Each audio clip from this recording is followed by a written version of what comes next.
For the first time in weeks, Monroe felt good. He felt even better when the wind pushed him close enough to reach the swan. He was feeling so good, in fact, that he forgot all about his fear of heights. But when the swan wriggled free and Monroe fell over the side, he remembered almost immediately. That might have been the end of Monroe if this were a shorter story, but it isn't, which is why Monroe's troubles were just beginning.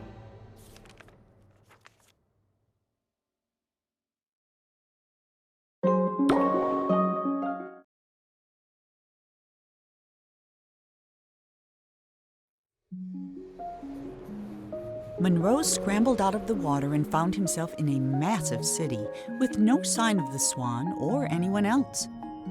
Well, except someone's enormous pair of feet. These were attached to a giant who could have been a big help in catching the swan, but unfortunately, here was the laziest giant who had ever lived, and it was his day off. Having celebrated in his usual way, he was now sleeping it off and quite unable to hear Monroe yelling.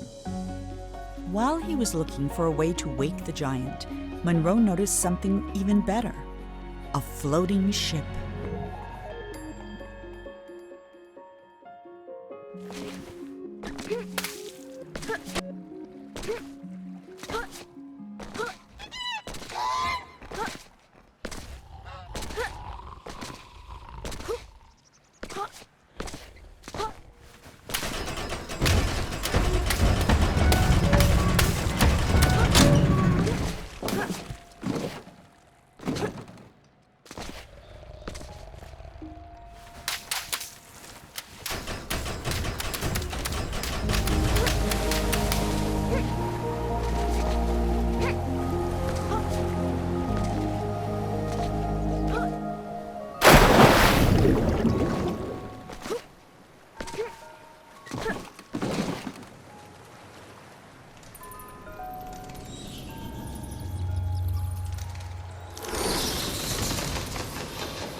Even half finished, the creature had no trouble swallowing up all the king's soldiers, half his zoo, and 3 peppermint gazebos.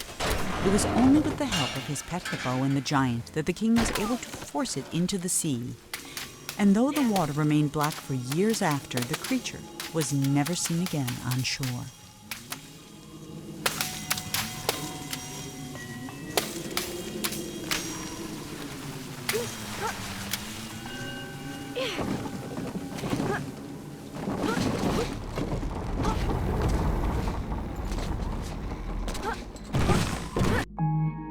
Monroe waved goodbye to the giant and set sail. But no matter how fast he went, the swan was always just out of reach. And not for the first time that day, Monroe suspected he was being led somewhere. Then they flew into a cloud, and everything went black.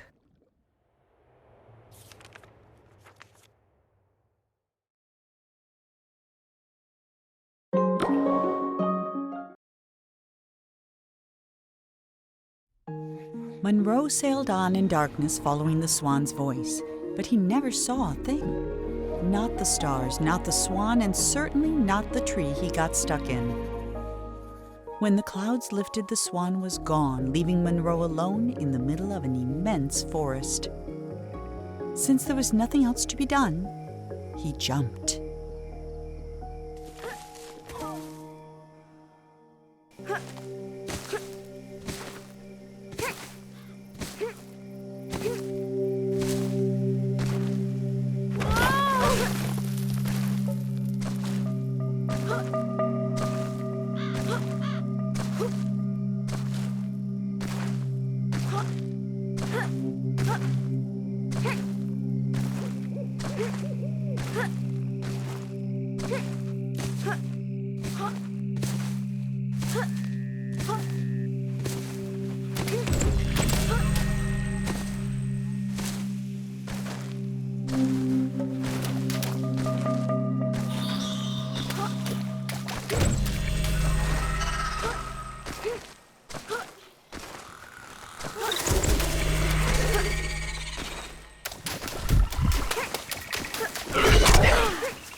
tired of creating perfect kingdoms only to attract less than perfect subjects, he decided he'd have to leave a legacy the old-fashioned way, with a family.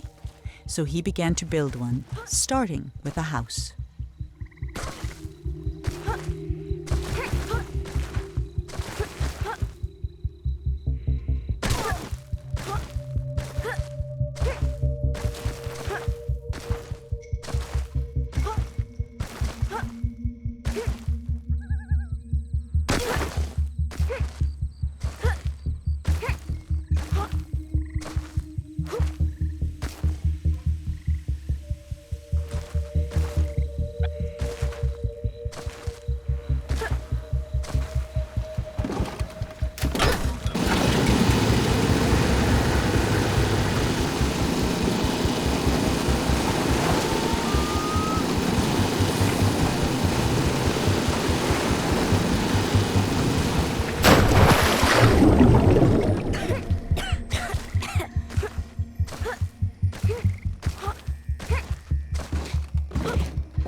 As Monroe stood there trying to think of something to say, the statue shuddered and the hatch slammed shut.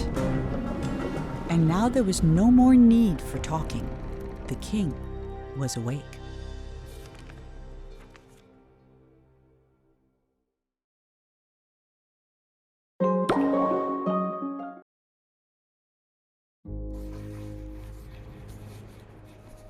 Ah, it's you, the boy from my dream. What a strange dream it was. My life's work was being destroyed, and all I could do was watch. Come, sit here by the fire. It all began right there, in the house I grew up in.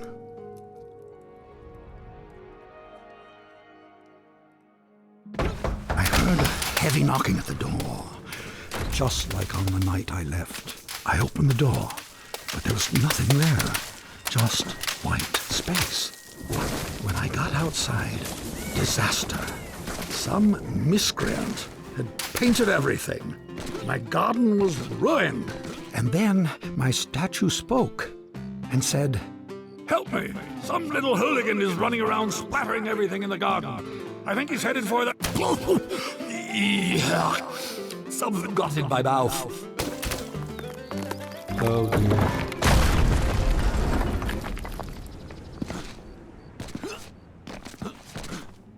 I saw my unfinished labyrinth, abandoned and forgotten, and then the credits appeared.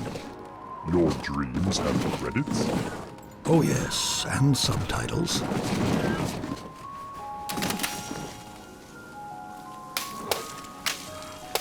And then I saw my beautiful city strangled by those disgusting vines.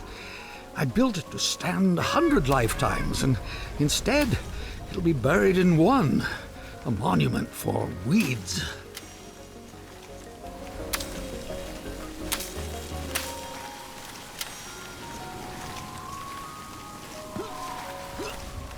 The dining hall was full of people, like the old days. It smelled like roasted goose. For a moment, I was happy. Then suddenly, I was alone again. The world had become cold and dark. I felt my own death rising up around me.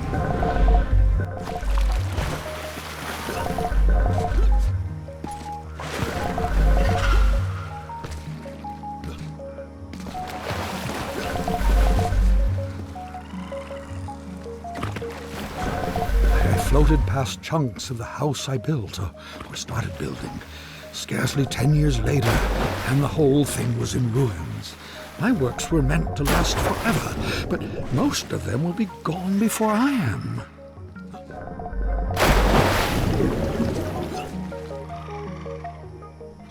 I was at a funeral.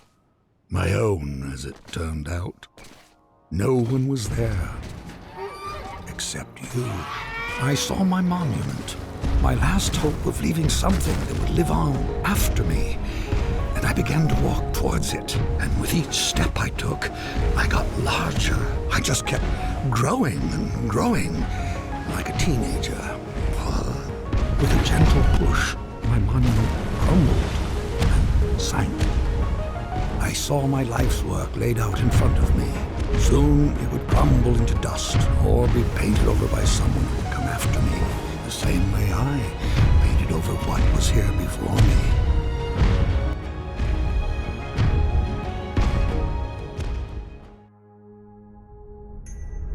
When the universe ended, I knew that everything I'd made was over.